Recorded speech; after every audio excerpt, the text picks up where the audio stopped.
bakit naman nagkaganon? There should be a reason. Malaking ano ito eh. Malaking problema to, Mr. Chair. Hindi naman basta naisip niya lang, napanaginipan niya, biglang tatanggalin dito. Simply because there was underutilization here and there. Siguro kung pinag-uusapan natin dito are projects, DPW, wala namang buhay na pinag-uusapan doon eh. Unless hospital ang pinag-uusapan sa ibang. Pero ito kasi, pangsalag eh, sa mga taong, itatawid mo lang yan. Dapat palakasin mo talaga yung, kumbaga sa ano, dapat may mga riprap ka dito para hindi sila bumagsak. Tapos inalisan mo kaagad ng ganito karami. This is a very serious issue. Mr. Chair, I'll start from the issue of the slashing of the budget. Magkano po yung nawala talaga, Mr. Chair, sa budget niyo? Mr. Chair, in the table number, which year, Mr. Chair? 2023, 2024. Yes. 2023, 13 billion. 2024, 6.5 billion. And would you have an idea as to why this is slashing of your budget? Mr. Chair, ang assumption ko, if you look at that earlier trend kasi, the department really had underutilized amounts nung 2020, 2021, 2022. And kung titignan nyo yung corresponding slash, parang magkatugma halos yung hindi namin ginamit at yung tinatanggal. I can only assume. Maybe your assumption, Mr. Secretary, is correct because it jibed with the numbers. Comes close. But even if that is correct, and considering that your budget tries to address particularly the PPP beneficiary, the four-piece beneficiaries, did you bother to inquire as to why these slash were made in the first place? We wrote a reiteration na wag slash and justified why it should not be so for both houses. And what answer did you get? We did not get any. Unfortunately, we did not get any, but we weren't expecting rin kasi it was more of asking. And also, did you ask who was responsible in slashing your budget? Mr. Chair, we wrote that letter prior to the release of the GAA kasi we were lobbying in both houses na wag mabawasan. Because the last time we checked, I think the House of Representatives has nothing to do with this. And after the BICAM, some miracles were performed. Mr. Chair, that is what it seems from this earlier part of this briefing. I'm not a usual participant in a BICAM. I believe I participated in one BICAM only. And I got frustrated. It's boring. Pag nandun ka, hindi mo alam kung ano nangyayari, Mr. Secretary. Andiyan ang contingent ng Senate, andiyan ang contingent ng House, but there are only two people talking together, isolated from the rest of us. So, ang gusto ko lang itanong sa inyo, kung sino man yung responsible ng pagkakatanggal ng budget ninyo, alam naman nila na merong target people, beneficiaries, more particularly yung four-piece. Did they underestimate your judgment or your capacity to put some numbers to address the needs of the four-piece beneficiaries?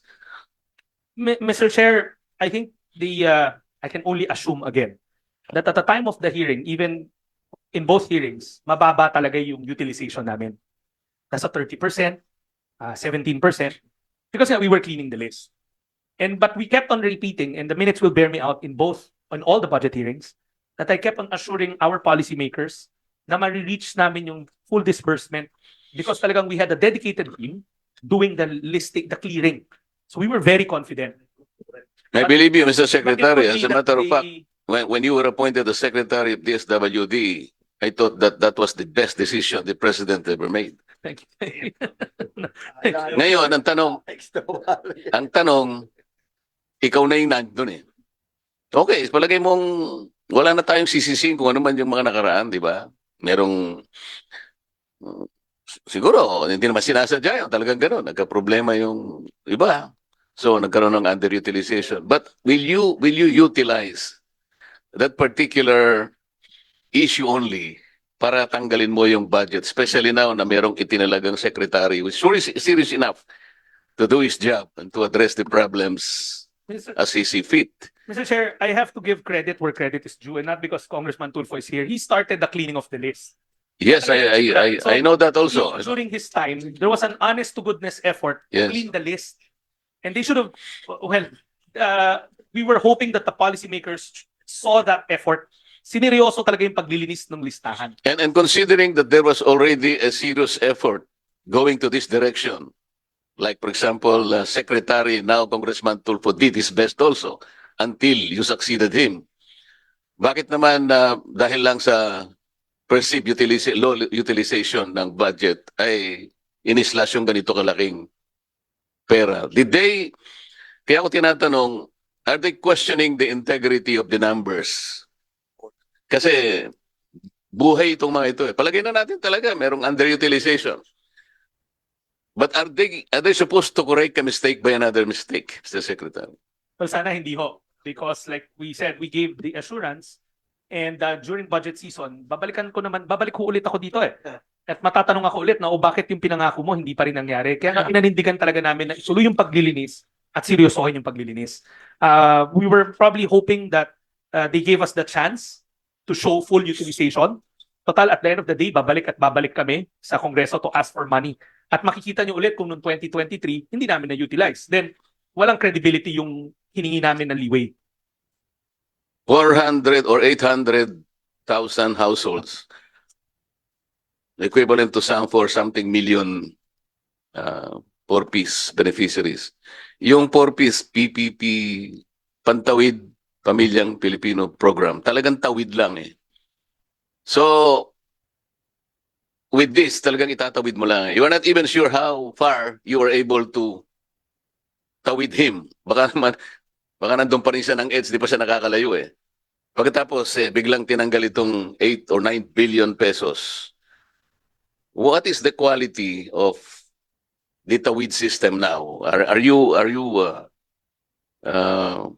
not bothered that some of those people na naitawid mo na, baka sakasakaling isa-isa nang bumabalik doon sa pinanggalingan nila? Mr. Chairman, I'm very bothered by that.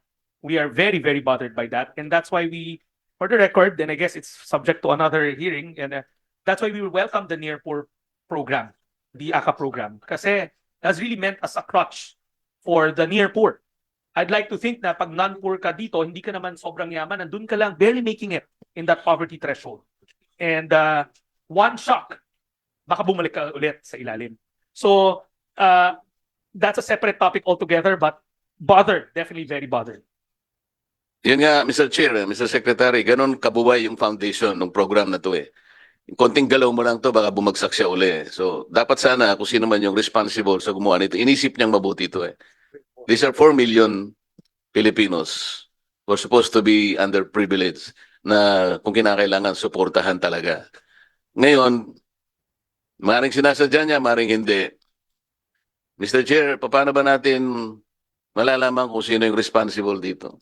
Anyway, that query was directed a while ago to Sec Rex Gatchalian, but of course he cannot answer it because he's not part of the BICAM. But of course, Congressman Abalos manifested based on press report that it was the good Senator Amy Marcos that proposed to slash the budget for 8 billion, and it is on record now in this committee through the manifestation made by Congressman Abalos.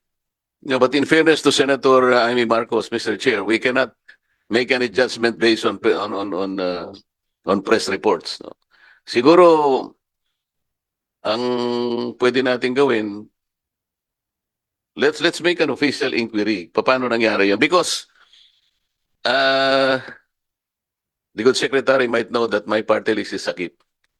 SAGIP is social amelioration and genuine intervention on poverty because the sector of this representation is the urban poor. Malaki ang stake ko naman dito sapagkat sector ito eh na aking ginagalawan dito. For the longest time I've been representing this.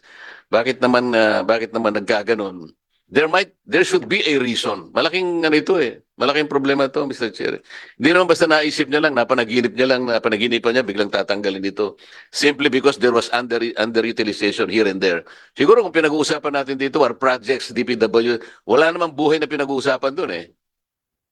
Unless hospital ang pinag-uusapan sa ibang. Pero ito kasi, pangsalag eh, sa mga taong, itatawid mo lang yan. Dapat palakasin mo talaga yung, kumbaga sa ano, dapat may mga riprap ka dito para hindi sila bumagsak. Tapos inalisan mo kaagad ng ganito karami. This is a very serious issue, Mr. Chair. Sana we should have a formal inquiry. Sino yung responsible from here? Nasaan na pagkatapos ng mag-bycam na wala bigla? Let us do everything possible. Not only probably to identify who is or are responsible, but maybe better, yung maibalik sana natin ito. I hope it is not too late, Mr. Secretary. Mr. Chair, we appreciate the effort of this chamber to help us cope with this deficit. And we will cooperate with whatever data will be asked from us, as earlier said. We will churn out all the data and send it to the committee. Yes, nakakaawa ang departamento mo. Sega. How are you coping with this problem? Well, etong 9 billion, a big chunk of that will come to for netong first semester. Kasi nag-submit na ng compliance eh. So, one, we are now expecting a barrage of grievances.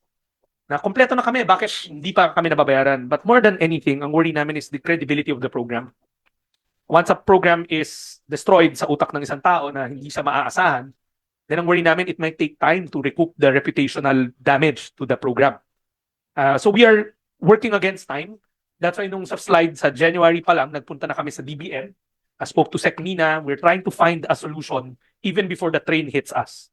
You're correct, Mr. Secretary. Mabuti na lang, hindi umandar yung papanood natin. Alam ko sasabihin nun siguro kahit di pa natin narinig. Baka wala na siyang tiwala sa program eh.